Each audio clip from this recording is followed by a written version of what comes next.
ইলিশ মাছের মাথা দিয়ে বাঁধাকপি দারুণ দেখতে হয়েছে তো। হ্যাঁ, ইলিশ মাছের মাথাটা ভাজা করার পর ঠিক এইরকম দেখতে লাগছিল। এই আইটেমটা আপনারা অনেকেই খেয়েছেন বিয়ে বাড়িতে, তবে রুই বা কাতলা মাছের মাথা দিয়ে। অবশ্য ইলিশ মাছের মাথা দিয়ে বাঙাল বাড়িতে এটা প্রায়ই হয়। তাই আজকে দেখতে থাকুন কি করে করলাম। আমি এক একদিন এক এক রকম চালের ভাত খেতে খুব পছন্দ করি। আজকে করেছি ঢেঁকি ছাঁটা সেদ্ধ চালের ভাত। কেননা এই রেসিপিটা, এই যে মাখা মাখা তেলা তেলা এটা কিন্তু ঢেঁকি ছাঁটা সেদ্ধ চাল দিয়ে খেতেই সবচেয়ে বেশি আস্বাদ হয়। এবার বলবেন প্রতিটা রেসিপির সাথে কি আলাদা ভাত করব? পারলে করবেন, আর করে দেখবেন আস্বাদে প্রচুর তফাৎ হয়। এই হাতে গরম পাতে গরম ধোঁয়া ওঠা রেসিপিটা আপনি বাসমতি বা গোবিন্দভোগ চালের সাথে খেয়ে কিন্তু এতটা সুন্দর আস্বাদ পাবেন না। নমস্কার বন্ধুরা, কালো সোনার একটি নতুন রেসিপিতে আপনাদের স্বাগত। নতুন বন্ধুদের অনুরোধ রইল, যদি আমার এই রেসিপিটি ভালো লাগে সাবস্ক্রাইব করতে ভুলবেন না। আর পুরনো বন্ধুরা লাইক শেয়ার কমেন্ট করে অবশ্যই জানাবেন আপনাদের খেতে ঠিক কেমন লাগলো। এই যে বাজার থেকে এসেছে এই সুন্দর দেখতে বাঁধাকপিটি, তার সাথে টাটকা টাটকা কিছু ধনেপাতা। তাই জন্য আমি ভাবলাম ইলিশ মাছের মাথাটা তো পড়েই আছে, ভাজা করে এর সাথেই চালিয়ে দিই। আসুন দেখি কি করে তৈরি করব। মশলা কিন্তু খুব একটা বেশি পড়বে না, এক ফোঁটাও জল দেব না। দেখুন কি করে জল না দিয়ে এই রান্নাটা আমি করি। শুধুমাত্র মশলার জলেই সেদ্ধ হবে বাঁধাকপিটা। আগেই দুটো টমেটো, কুচিয়ে রাখা আদা আর দুটো কাঁচা লঙ্কা মিক্সিতে ঘুরিয়ে নিয়ে একটা মশলা তৈরি করে রাখুন। হ্যাঁ, আর ইলিশ মাছের মাথা কিন্তু বেশি ঘাঁটাঘাঁটি করবেন না, কারণ ইলিশ মাছের মাথার কাঁটাগুলো খুব সরু সরু। সেই জন্য রান্নার সময় যতটা পারবেন মাথাটাকে গোটা গোটা রাখার চেষ্টা করবেন। এতে করে পুরো তরকারিটায় সরু সরু কাঁটা ছড়িয়ে পড়ে না। কাতলা বা রুই মাছের বেলা কিন্তু এই প্রিকশনটা নিতে হয় না। এরপর একটা কড়াই গরম করে তাতে দিয়ে দিন সর্ষের তেল। ইলিশ মাছের মাথাটা কিন্তু আগে থেকেই ভেজে তুলে রাখবেন। আর বাঁধাকপি কুচিয়ে নিয়ে বেশ খানিকক্ষণ জলে দিয়ে রাখবেন, কারণ পোকামাকড় যা কিছু থাকে প্লাস ইউরিয়া টিউরিয়া থাকলে কিছুটা বেরিয়ে যায়। তারপর আমার বাঁধাকপির হিসেবে একটা পেঁয়াজ আমি দিয়ে দিচ্ছি। আপনি যদি বড় বাঁধাকপি নেন গোটা দুটো পেঁয়াজও দিতে পারেন। আমি একটি পেঁয়াজ দিয়ে বেশ ভাজা ভাজা করে নেব, যতক্ষণ না পেঁয়াজের রঙটা স্লাইটলি একটু ব্রাউন বা খয়েরি খয়েরি হয়। তবে পুড়িয়ে দেবেন না। আর এই যে জিরের গুঁড়ো, ধনের গুঁড়ো, শুকনো লঙ্কার গুঁড়ো আর নুন, এই মশলাটা জলে গুলে একটা মশলার পেস্ট করে রাখুন। জল দিয়ে ভিজিয়ে দিচ্ছি, মশলাটা গুলে নিচ্ছি। আর এই পেঁয়াজটা নাড়াচাড়া করে ভেজে নিন।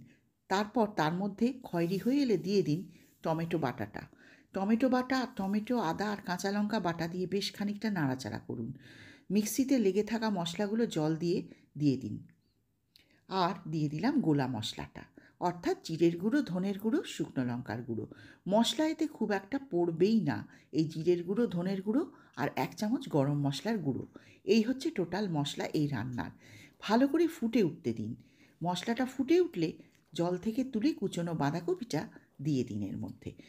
তারপর আর কি, তারপর হাতা দিয়ে বা খুন্তি দিয়ে একটু ভালো করে নাড়িয়ে চাড়িয়ে মশলার সাথে বাঁধাকপিটা মিশিয়ে দিতে হবে। নুন যেহেতু দেওয়াই আছে, বাঁধাকপি জল ছেড়ে দেবে। আর নুন এখন দেবেন না। পরে রান্নাটা খানিকটা হয়ে এলে চেখে নিয়ে নুন লাগলে আরেকটু দিয়ে দেবেন। ভালো করে মিশিয়ে নেড়ে চেড়ে তারপরে এটাকে ঢাকা দিয়ে কম আঁচে রান্না করতে হবে। হ্যাঁ বন্ধুরা, এই রান্নাটা একটু ধৈর্য ধরতে হয়। বাঁধাকপি তো একটু সেদ্ধ হতে সময় নেয়। দেখুন 4-5 মিনিট রান্নার পর এই রকম দেখতে হবে। তখন মাছের ভাজা মাথাটা নিয়ে ইলিশ মাছের মাথাটা ঠিক এইভাবে মাঝখানে দিয়ে দিন। হ্যাঁ, দেখতে কিন্তু দুর্দান্ত লাগছে।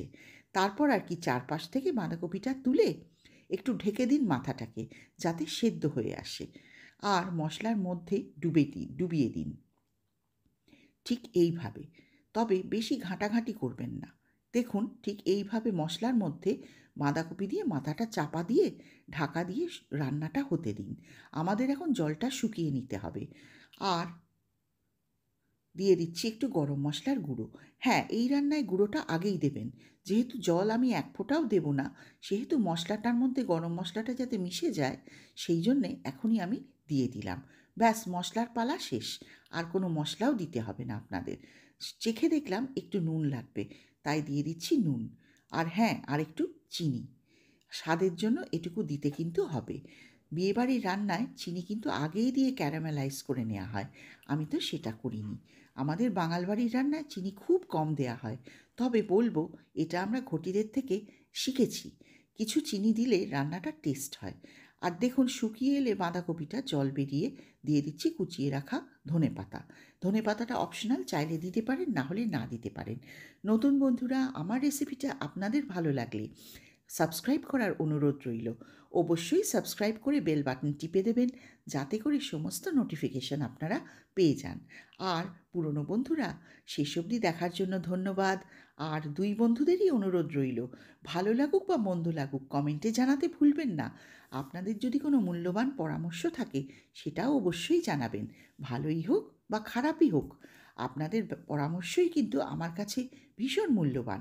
সেটা খারাপ হলে চেষ্টা করব শিখতে তার থেকে, আর ভালো হলে তো নিশ্চয়ই ভালো লাগবে। দেখুন, রান্নাটা 4-5 মিনিট করতে করতে শুকিয়ে এলে ঠিক 1 চামচ ঘি দিয়ে দিন। ঘি দিয়ে আবার একটু নাড়াচাড়া করে 3-4 মিনিট রান্নাটা শেষ করে ফেলুন। উনুন বন্ধ করে ঢেকে যদি রেখে দিতে পারেন 3-4 মিনিট, তাহলে কিন্তু খুব ভালো আস্বাদ হয়। দেখুন, ঘি দেবার সঙ্গে সঙ্গে মশলাটা গা ছেড়ে দিচ্ছে কড়াইয়ের। বেশ তেলা তেলা মাখা মাখা একটা তরকারি হবে। এই তরকারিটা গরম গরম ভাতের সাথে খেতে, সাদা ভাতের সাথে দুর্দান্ত। তাহলে আজকে এই পর্যন্তই। দেখতে থাকুন কালো সোনা চ্যানেলের সমস্ত রেসিপি, আর আমাকে সাবস্ক্রাইব করে ভালোবাসা জানিয়ে গ্রো করতে সাহায্য করুন। আর পুরনো বন্ধুরা, নতুন বন্ধুরা দুজনকেই বলছি, মূল্যবান পরামর্শ কমেন্টে অবশ্যই জানাবেন, ভুলবেন না কিন্তু। শুধু তাই না, খেয়ে যদি করে ভালো লাগে সেটাও আমাকে জানাবেন, আমি খুব খুশি হব। আর এই যে তরকারিটা তুলে নিচ্ছি, এইবার মাথাটা লাস্টে ওপরে দিয়ে দিন। মাথাটা কিন্তু ভেতরে দেবেন না। তারপর আর কি, গরম ভাতের পাতে আমি যেমন খেয়ে ফেললাম, খেয়ে ফেলুন। আচ্ছা, দেখার জন্যে ধন্যবাদ।